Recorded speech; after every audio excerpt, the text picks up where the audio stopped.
Parehong may basihan daw para magsampa ng reklamo ang kampo ni Claudine at Raymart Santiago at maging ang kolumnistang Simon Tulfo.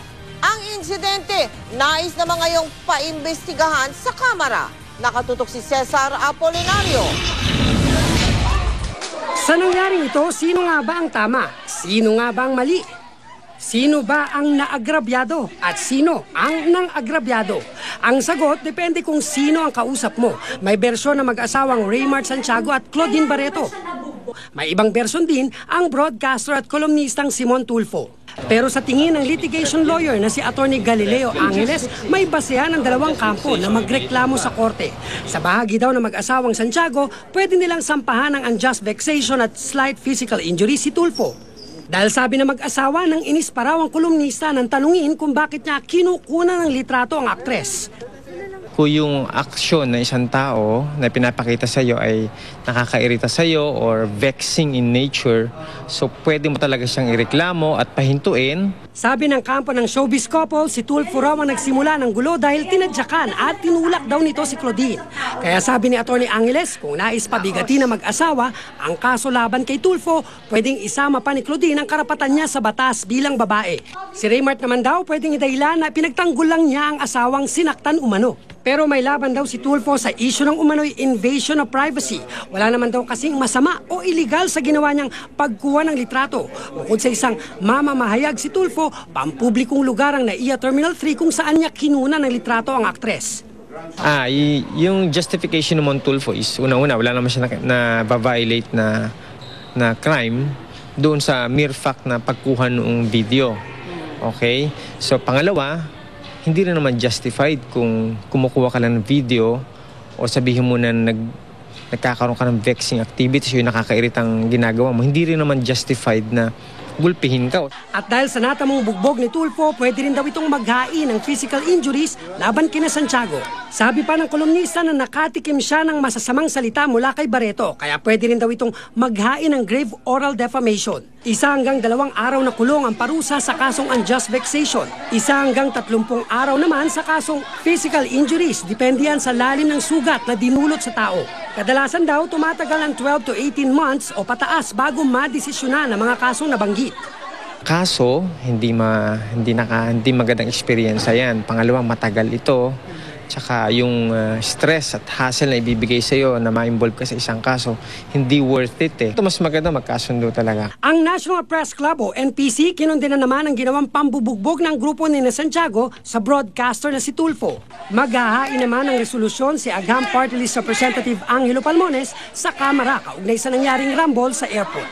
It's a reminder to every public figure. Should be cautious about what they're doing. Sila po ay sumasalamin ng pag-uugali ng mga Pilipino. Cesar Apolinario, Nakatuto, 24 oras. Tungkol naman doon sa isa pang gulo, kahit kapwa plano ng mga kampo ni na Andy Eigenman at Albi Casino na magdemandahan kasunod ng gulo sa isang bar nitong Sabado, hindi pa naman daw umuusad ang investigasyon ng pulisya. Wala pa raw kasing inaharap na mga testigo ang magkabilang panig. Nagbabalik si Kata Tibayan.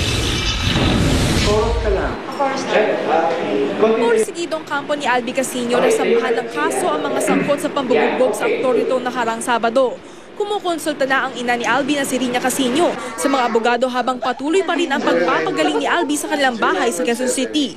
Apela ng ina ni Albi kay Andy at sa mga kaibigan nito. I appeal to them na sana naman, huwag naman kayong maging unfair.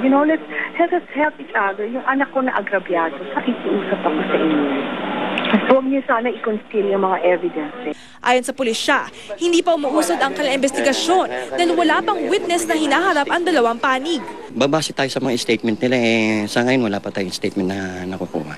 Naman po natin lahat alaman naman ng kampo ni Andy ang kasong posibleng isang palaban sa kanya at sa mga kaibigan pero ayon sa aktres. Wala pa akong ginawa because I cared about you. I didn't want you to get into trouble. Ang model stylist na si Carlos Concepcion, wala raw sa vicinity ng nasabing bar nung gabi ng insidente. Ang aktor na si Frank Magalona naman, may ibang sadya raw kaya naroon sa bar. Kapwa na itinangging sangkot sila sa pambubugbog. Yeah, I saw Andy there, but we were at different events. We were at the same venue, but we were at different sides. Katatibayan Nakatutok 24 Oras. Si Mel Tiangco, ang inyong kapusong totoo. Isang ina ang nagtungo kamakailan sa GMA Kapuso Foundation kahit nagpapagaling pa mula sa kanyang panganganak na cesarean section. Tiniis ang sakit, pinilit niyang makarating para idulog ang kanyang bagong silang na sanggol. Ano kaya ang tila kritikal na problema ng bata?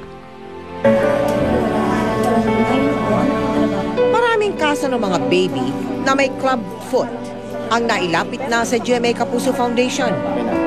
Pero di hamak na matindi ang pagkabaluktot ng mga paa ng 3 buwang gulang na sanggol na ito.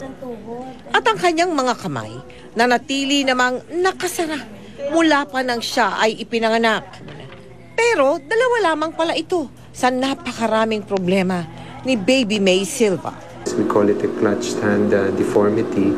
You see the feet are turned towards the shin bone in an extreme angle. We call that club feet din. The bones may not have developed well also kasi baka yung talus, yung talar bone dislocated rin. Hindi rin normal ang mga tuhod ni Baby May. Matikas ito at tuwid. Ayon sa doktor, kailangan ng serye ng operasyon para maitama ang mga buto ng sanggol. Bukod sa kanyang problema sa buto, kapansin-pansin din na tila kinakapos sa hangin si Baby May. Yung sa puso kasi parang medyo may narinig kami na butas sa kanya. Yung ibig sabihin, may posibilidad na may diferensya din siya sa puso. Isang kabiguan para kay Melanie, ang katotohanang wala siyang magawa, kundi pagmasdan na lamang si Baby May sa tuwing nahihirapan itong huminga. Yung sabi po ng doktor na may tunog daw po yung puso niya at kailangan ipato de echo. Hindi po namin kaagad nagawa yun dahil po sa walang-wala kami. Sabi po kasi nila bago po mga kailangan maglakad-lakad. Nagbabitamins naman po ako tapos yun miinom din po ako ng gatas. Bakit ganun? Bakit ganito yung binigay sa akin na anak? Pero ang sabi lang po sa akin ng nanay ko, lahat daw po ng bagay may solusyon daw po. Nakikiano lang po ako sa construction, sumasama. Para kung may tapambili man lang ng konting gamot niya. Napakahalos din nga po ako kumain para lang yung kikitain ko wag lang pong mabawasan. Nahihiyaman si Sandy na nananatili silang nakapisan sa mga magulang ng asawa. Wala siyang magawa, lalo pa ngayong mabigat ang pangangailangang medikal ni Baby May. Walang-wala po talaga kaming sapat na kakayanan. Sa ngayon po para maipagamot po yung anak ko.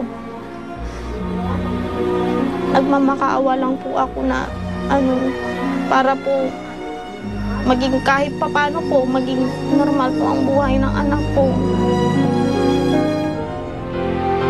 Marami pa pong laboratory examination na kailangan pagdaanan ni Baby May. Operasyon sa puso ang pangunahin niyang kailangan. At kapag nalunasan na ang kanyang sakit sa puso, at saka palang maisusunod ang pagpapagamot ng kanyang mga abnormal na buto. Nagpapasalamat po kami kay Dr. Albert D. at Dr. Mylene Eleuterio na sumuri sa bata. Baka po nais ninyo magbigay ng tulong sa baby kay Baby May Silva. Magsadya po sa aming tanggapan o magdeposito ng inyong donations sa aming mga bank account o sa anumang sangay ng Cebuana Luwalier o mag-log on sa www.kapusofoundation.com. Susunod, tambalang Julian San Jose at Elmo Magalona, bubuwagin na nga ba? At Amalia Fuentes, idinamanda ng libel si Rufa Gutierrez at ang kolumnista ng isang tabloid. Tuloy ang pagtutok dito sa 24 Oras.